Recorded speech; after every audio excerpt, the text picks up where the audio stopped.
اللہ تعالیٰ قلبی سکون عطا فرماتے ہیں، راحت عطا فرماتے ہیں، اطمینان عطا فرماتے ہیں۔ اس لیے کہ اللہ تعالیٰ کا یہ ارشاد ہے الا بذکر اللہ تطمئن القلوب، غور سے سنو، دل صرف اللہ کے ذکر ہی سے اطمینان پاتے ہیں اور کوئی راستہ نہیں ہے۔ اللہ کا ذکر ان کی راحت کا ذریعہ ہے، نماز اللہ کا ذکر ہے، اللہ کی عظمت کا اقرار، جلالت کا اقرار۔ اسی وجہ سے نبی صلی اللہ علیہ وسلم کے ارشاد ہے جعلت قرۃ عینی فی الصلاۃ، میرے لیے آنکھوں کی ٹھنڈک نماز میں رکھی گئی ہے۔ اور کبھی جب آپ کبھی کسی غم یا پریشانی میں ہوتے تھے تو حضرت بلال رضی اللہ تعالیٰ عنہ سے فرماتے تھے اقیم الصلاۃ، نماز کے لیے اقامت کہو، ارحنا بہا، ہمیں نماز کے ذریعے سے راحت دو، ہم نماز پڑھیں تاکہ راحت حاصل ہو جائے۔ اللہ نے اس کا خاصہ رکھا ہے۔ اسی وجہ سے غموں اور ہموم کے وقت میں، پریشانیوں کے وقت میں نماز پڑھنے کا حکم دیا گیا ہے۔ وَاسْتَعِينُوا بِالصَّبْرِ وَالصَّلَاةِ، تم نماز اور صبر کے ذریعے سے اللہ سے مدد چاہو۔ الحمدللہ نحمده ونستعینه ونستغفره ونؤمن به ونتوکل علیہ ونعوذ باللہ من شرور انفسنا ومن سیئات اعمالنا، من يهده الله فلا مضل له ومن يضلله فلا هادي له، ونشهد أن لا إله إلا الله وحده لا شريك له، ونشهد أن سيدنا ومولانا محمدًا عبده ورسوله صلى الله عليه وسلم۔ أعوذ بالله من الشيطان الرجيم، بسم الله الرحمن الرحيم، اتل ما أوحي إليك من الكتاب وأقم الصلاة إن الصلاة تنهى عن الفحشاء والمنكر ولذكر الله أكبر والله يعلم ما تصنعون، صدق الله العظيم۔ اللہ رب العزت نے اعمال کے اندر اثرات رکھے ہیں۔ برے عملوں کے اثرات برے ظاہر ہوتے ہیں اور نیک عملوں کے اثرات اچھے ظاہر ہوتے ہیں۔ بعض برے اعمال ایسے ہوتے ہیں انسان کی انفرادی زندگی جہاں تباہ ہوتی ہے وہاں معاشرہ بھی تباہ ہو جاتا ہے، اور بعض اچھے اعمال ایسے ہوتے ہیں کہ انسان کی اس پر انفرادی زندگی بھی بن جاتی ہے، معاشرہ بھی بنتا ہے۔ ان اچھے عملوں میں سے ایک عمل نماز ہے، صلاح ہے، جو انسان کی انفرادی زندگی کو بھی بناتی ہے، اس کی اجتماعی اور معاشرتی زندگی کو بھی تعمیر کرتی ہے۔ اللہ تعالیٰ نے نماز کا اثر انسان کی انفرادی زندگی پر ایسا رکھا ہے کہ اللہ تعالیٰ اس کے ذریعے سے ایک تو اس کے ظاہر اور باطن کو پاکیزہ بنا دیتے ہیں۔ نماز سے قبل طہارت حاصل کرنی ہوتی ہے۔ قرآن پاک میں آتا ہے یا ایھا الذین آمنوا اذا قمتم الی الصلاۃ، جب تم نماز کے لیے کھڑے ہوا کرو، فاغسلوا وجوہکم، اپنے چہروں کو دھوو، وایدیکم الی المرافق، ہاتھوں کو کوہنیوں سمیت دھوو، وامسحوا برؤوسکم، سر کا مسح کرو، وارجلکم الی الکعبین، اور پاؤں کو ٹخنوں سمیت دھوو۔ اور اللہ تعالیٰ نے اس کا اثر انسان کی زندگی پر ایسا رکھا ہے کہ جب آدمی وضو کرتا ہے تو جہاں اس کے ظاہری اعضاء دھلتے ہیں وہاں معصیت بھی دھل جاتی ہے، گناہوں سے انسان پاک ہو جاتا ہے۔ جیسا کہ آپ صلی اللہ علیہ وسلم کے ارشاد ہے جب بندہ وضو کرتا ہے تو اس کے اعضاء سے گناہ دھلنا شروع ہو جاتے ہیں، چہرے کے گناہ دھل جاتے ہیں، ہاتھوں کے گناہ دھل جاتے ہیں، اور وہ پاؤں جس سے چل کر وہ گناہ کی طرف گیا وہ گناہ بھی دھل جاتے ہیں۔ اتنا پاکیزہ ہو جاتا ہے کہ وضو کرنے کے بعد اشہد ان لا الہ الا اللہ واشہد ان محمدًا عبدہ ورسولہ کے کلمات کہے تو جنت کے دروازے اس کے لیے کھول دی جاتے ہیں۔ اتنا مقام اور مرتبہ ظاہری طہارت پر حاصل ہو جاتا ہے۔ پھر اس کا اثر جب یہ نماز قائم کرتا ہے تو اس کا ایک اثر اس کی زندگی پر انفرادی طور پر جو ظاہر ہوتا ہے وہ قلبی سکون اور راحت کا بھی ہے۔ اللہ تعالیٰ قلبی سکون عطا فرماتے ہیں، راحت عطا فرماتے ہیں، اطمینان عطا فرماتے ہیں۔ اس لیے کہ اللہ تعالیٰ کا یہ ارشاد ہے الا بذکر اللہ تطمئن القلوب، غور سے سنو، دل صرف اللہ کے ذکر ہی سے اطمینان پاتے ہیں اور کوئی راستہ نہیں ہے۔ اللہ کا ذکر ان کی راحت کا ذریعہ ہے، نماز اللہ کا ذکر ہے، اللہ کی عظمت کا اقرار، جلالت کا اقرار۔ اسی وجہ سے نبی صلی اللہ علیہ وسلم کے ارشاد ہے جعلت قرۃ عینی فی الصلاۃ، میرے لیے آنکھوں کی ٹھنڈک نماز میں رکھی گئی ہے۔ اور کبھی جب آپ کبھی کسی غم یا پریشانی میں ہوتے تھے تو حضرت بلال رضی اللہ تعالیٰ عنہ سے فرماتے تھے اقیم الصلاۃ، نماز کے لیے اقامت کہو، ارحنا بہا، ہمیں نماز کے ذریعے سے راحت دو، ہم نماز پڑھیں تاکہ راحت حاصل ہو جائے۔ اللہ نے اس کا خاصہ رکھا ہے۔ اسی وجہ سے غموں اور ہموم کے وقت میں، پریشانیوں کے وقت میں نماز پڑھنے کا حکم دیا گیا ہے۔ وَاسْتَعِینُوا بِالصَّبْرِ وَالصَّلَاةِ، تم نماز اور صبر کے ذریعے سے اللہ سے مدد چاہو۔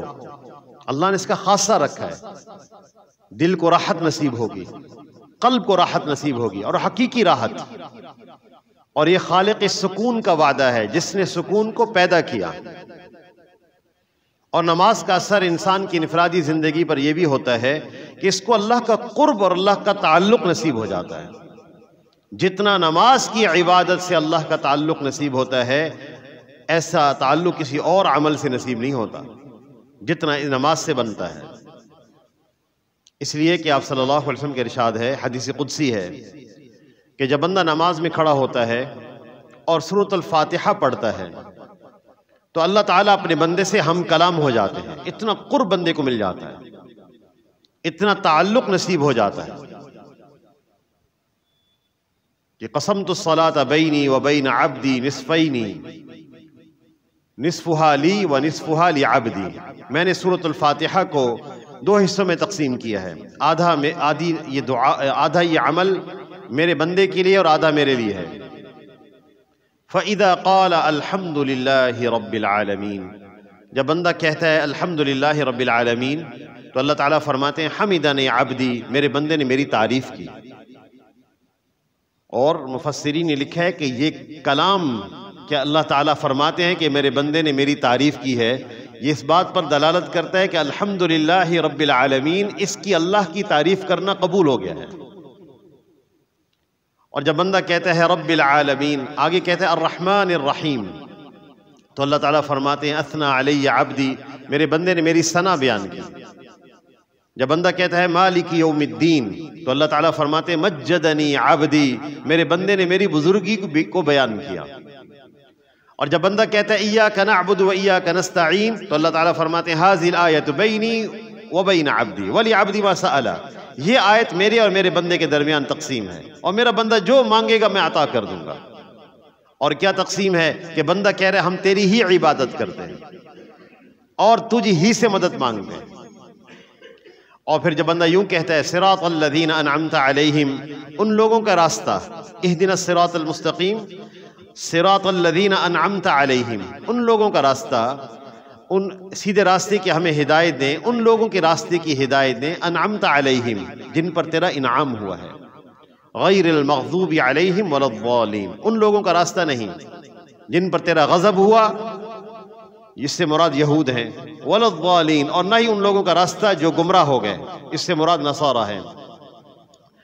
تو جب بندہ آخر میں یہ پہنچتا ہے تو اللہ تعالیٰ فرماتے ہیں ہؤلاء لعبدی ولعبدی ما سأل، یہ میرے بندے کی دعا ہے اور میرے بندے نے جو مانگا میں نے اس کو عطا کر دیا ہے۔ نماز اتنا قرب نصیب ہوتا ہے۔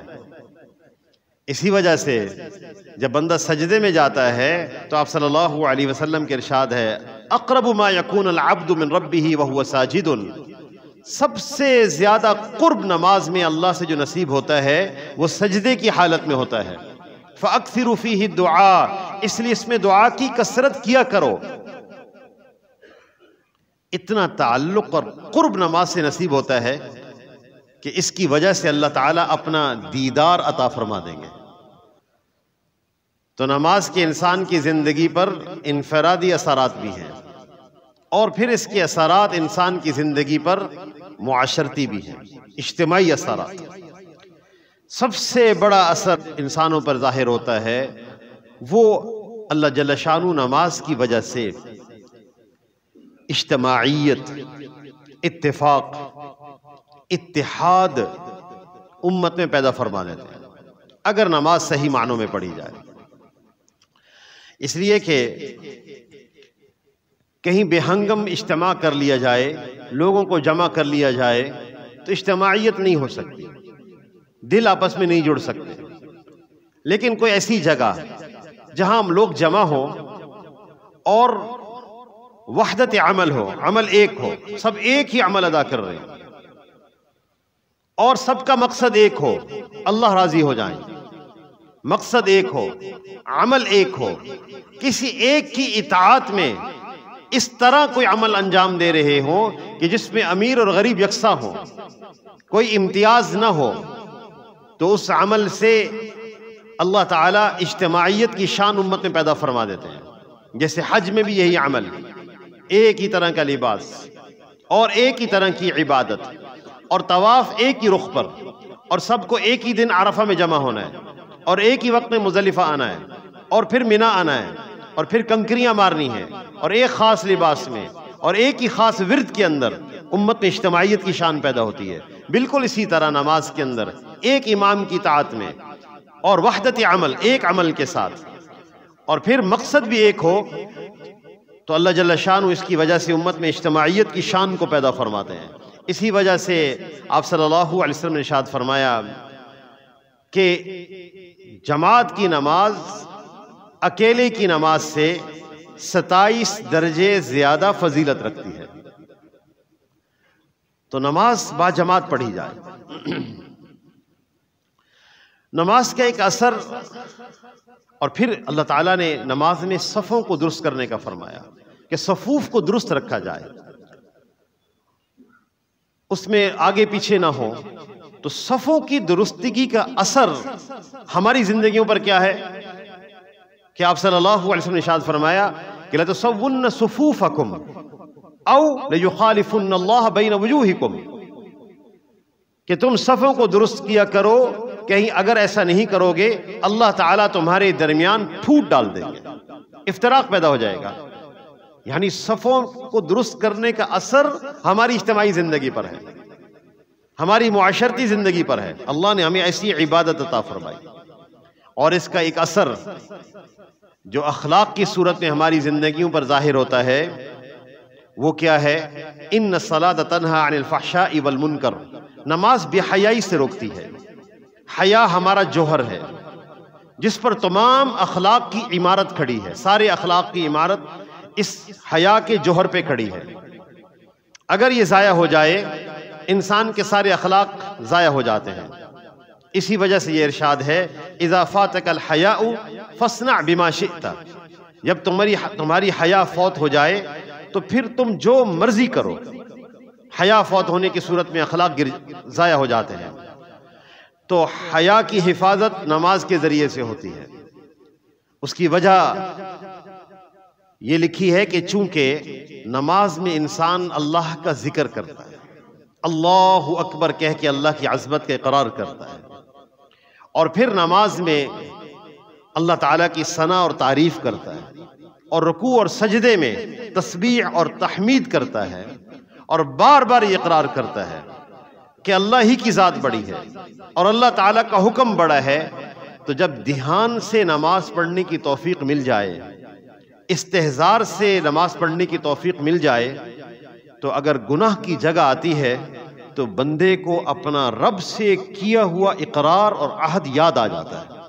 میں نے اللہ سے اقرار کیا ہے، اللہ سب سے بڑے ہیں، ان کا حکم سب سے بڑا ہے، تعریفیں اللہ کے لیے ہیں، تسبیح اور تحمید اللہ کے لیے ہے۔ تو نافرمانی کے موقع پر عہد یاد آ جائے گا، اقرار یاد آ جائے گا، میں نے اللہ سے تو یہ اقرار کیا ہے، میں کیسے اللہ کی نافرمانی کروں، میں ان کی کیسے خلاف ورزی کروں۔ اس لیے اخلاق پر اس کا اثر ظاہر ہوتا ہے، لیکن تب جب نماز دھیان سے پڑھی جائے، جو پڑھ رہے ہوں اس کی طرف استحضار اگر ہو جائے۔ اسی وجہ سے آپ صلی اللہ علیہ وسلم اس کی تربیت فرماتے تھے۔ حضرت انس رضی اللہ تعالیٰ عنہ 10 سال کے لڑکے تھے، آپ نے ان سے فرمایا یا بنیا، اے میرے پیارے بیٹے، جب تم نماز پڑھا کرو تو دائیں بائیں التفات نہ کیا کرو، دائیں بائیں نہیں دیکھنا، یکسوئی سکھائی گئی. اور جیسے میں نے عرض کیا کہ اگر یہ یکسوئی نصیب ہو جائے اور یکسوئی سے دلوں کے بوجھ ہلکے ہو جاتے ہیں، غموم ہلکے ہو جاتے ہیں، پریشانیاں دور ہو جاتی ہیں اگر یکسوئی نصیب ہو. اس لیے نماز یکسوئی سے پڑھنے کی کوشش کی جائے. تو اللہ جل شانہ کا یہ ارشاد ہے ان الصلاۃ تنہی عن الفحشاء والمنکر، بے شک نماز برائیوں سے روکتی ہے، بے حیائی سے روکتی ہے. وَلَذِكْرُ اللَّهِ اکبر، اور اللہ کا ذکر بہت بڑی شے ہے، اللہ کا ذکر عظیم چیز ہے. تو نماز اگر اہتمام سے ہو اور دھیان سے ہو تو ہمارے انفرادی زندگی کو بھی بدلتی ہے اور ہماری اخلاقی زندگی پر بھی اثر انداز ہوتی ہے. اللہ تعالیٰ سے دعا ہے کہ اللہ ہم سب کو عمل کی توفیق عطا فرمائے. وآخر دعوانا الحمدللہ رب العالمین.